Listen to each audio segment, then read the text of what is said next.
So we get questions all the time uh, about how a solar system works, how much someone needs to spend on a solar system, what size system they need for their cabin or their home or their campsite.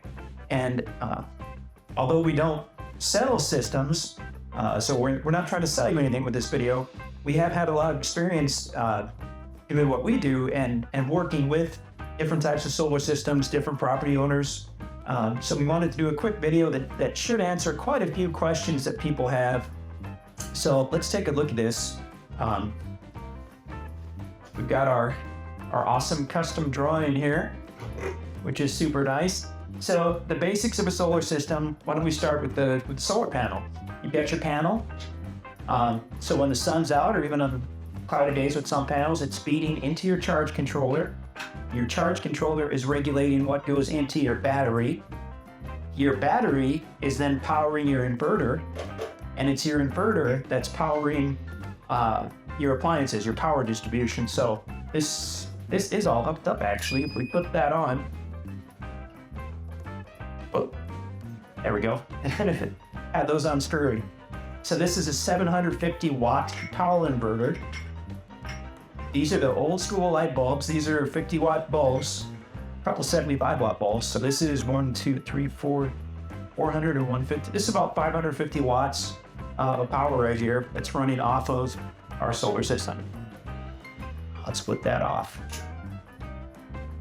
So as far as the different components of a solar system, that's where it gets a little confusing. I know personally, but before this stuff really made sense, we would talk to people and we would talk to different solar providers, and they would talk about, 400 watts or 4 kilowatts or whatnot, different size batteries, different size inverters. But here's basically what it boils down to, that the solar system itself is basically 3 components together. You've got your power storage, which is your battery. That's where your physical, electric power is stored. You got your power generation. So in this case, that's a solar panel. That could be wind power, that could be a water turbine, that could be a small generator. That's your power generation. Feeds into your charge controller. You need the charge controller because it's easy to overcharge a battery, which can destroy the battery. Also, the charge controller keeps the power from feeding back into your power generator. So the power generation flows through the charge controller into your battery. Now this is DC power. This is direct current power. Just like the batteries that you put in a radio, in a handheld radio, DC power. Most household appliances, basically almost all, run off of AC power, which is alternating current. So that's when you plug something into the wall in your house, you're using AC power. So we have to change this DC power into AC power, and that's where the inverter comes in. Inverters are rated for different wattages, which is how much of a load they can basically handle. This is a 750 watt inverter. So the battery goes to the inverter, and then the inverter flows to the appliances, or whatever load you're putting on it. So in this case, it's pretty easy to see how much you can plug in. We use these light bulbs specifically for an example. This is a 750 watt inverter. So we can run, let's say these were 75 watt bulbs, we could safely run 10 of these bulbs to 750 watts.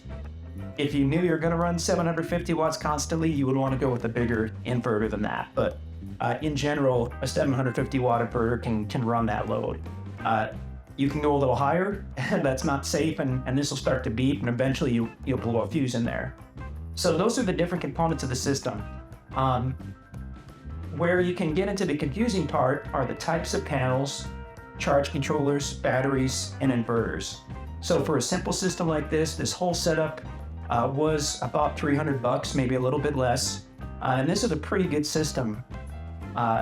This particular battery, this is a marine battery, so it's similar to a car battery, except that it's made for deep power cycles. So the battery in your car or truck, although it looks similar, and it is a lead acid battery, it's made to run it as close to 100% capacity as it can. So you've got your alternator going in your car, draws your battery down ever so slightly, and then fills it back up, draws it down and fills it up. The marine battery, the deep cycle battery, is made to draw the power down further before it's charged again. So If you have a boat or whatnot, think about when you have your marine battery power your what's it called? The depth finder, but also the trolling motor. You got your marine battery powering your trolling motor. You're using that trolling motor for hours, and you're not recharging your battery until you get back to the dock or back to land. So in that case, that can really harm a normal lead acid or car type battery because they're made to run at 95 or 100% capacity. They want to be toward the top while they're discharging, and they go right back to the top. So they're not good for solar necessarily. A deep cycle is a little better. It won't hurt it as much to get drawn down and then go back up. In any case, you really don't want to go below 50% power. I've heard a lot of people say you don't want to go below 70 or even 80% capacity if you want your batteries to last quite a while. So that's something to keep in mind. So one big expense will be your battery bank, your power storage. For a super simple unit, we've got one deep cycle battery, and that's fine for the needs for this unit. We could easily buy another one, a third one, a fourth one. We could go on and on. There are two different ways we can connect them. We can connect them in parallel, which is connecting the positive to the positive and the negative to the negative. And what that will do, this is a 12-volt battery. If we connected another one in parallel, we would still have a 12-volt battery, but we would have twice as much reserve, basically. If we connected them in series, so the positive to the negative and the negative to the positive, now we've got a 24-volt system. So we've upped the volts, basically kept the amps the same. So two different ways you can do that. The solar panel itself, this is a small panel. This is a 25-watt panel. You can get single panels that are several hundred watts. This is part of a 100-watt kit that we got at Harbor Freight. We've had pretty good luck with their stuff.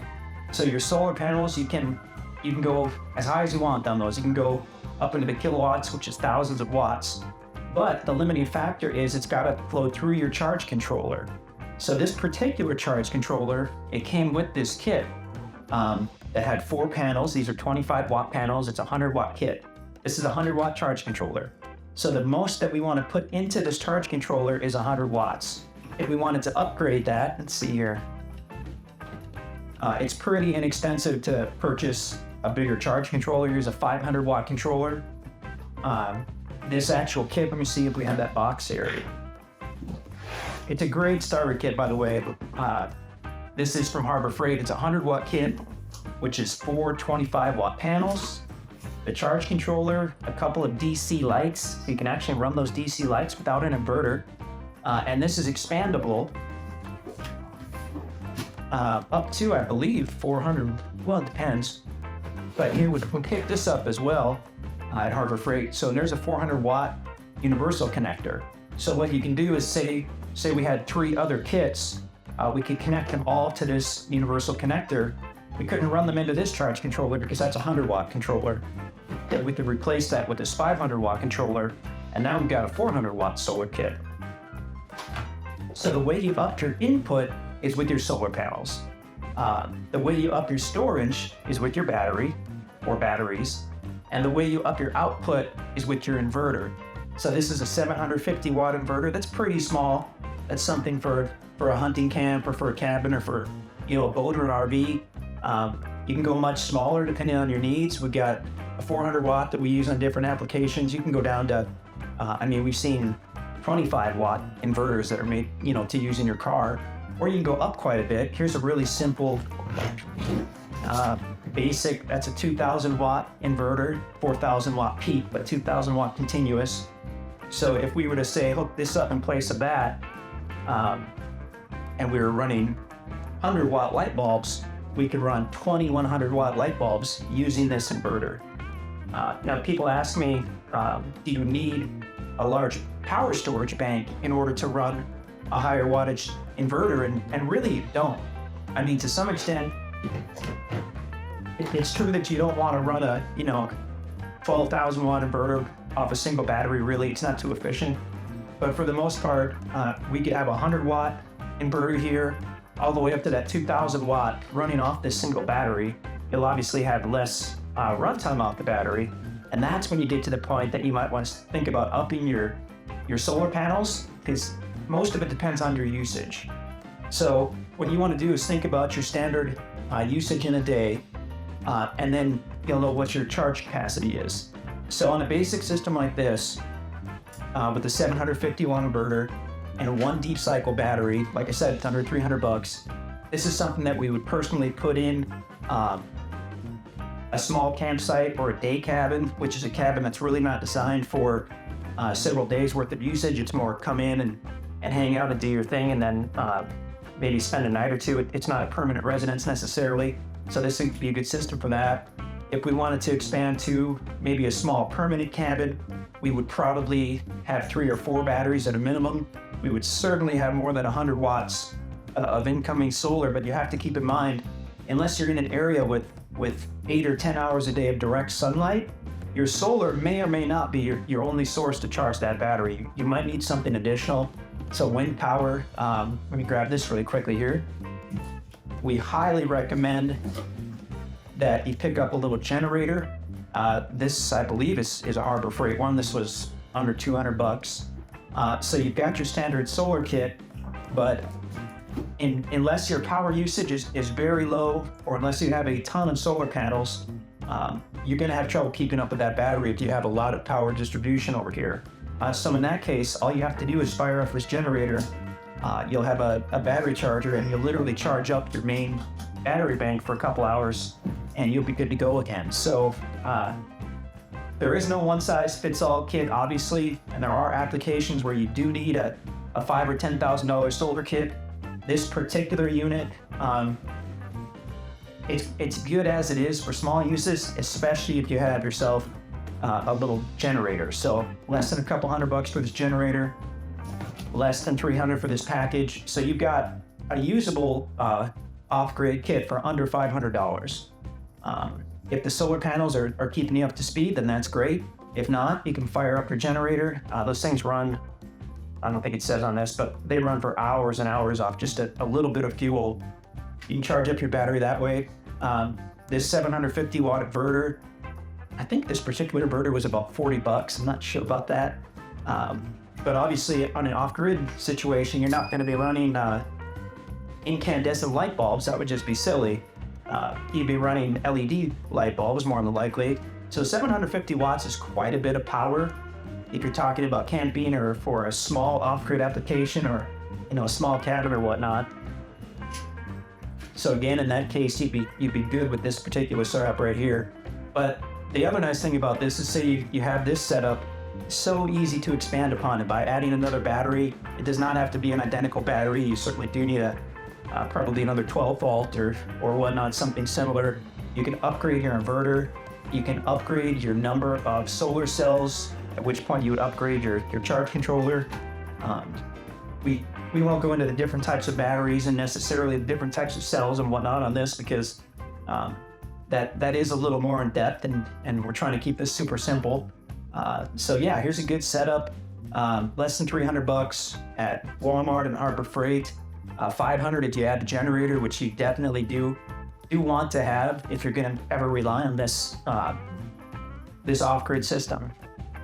So hopefully that answers some questions. We definitely love to hear from you if you have. We're not solar experts, but we would love to hear from you. Hopefully this video made sense and helped a few people out. Thanks for checking out the video. Be sure to subscribe.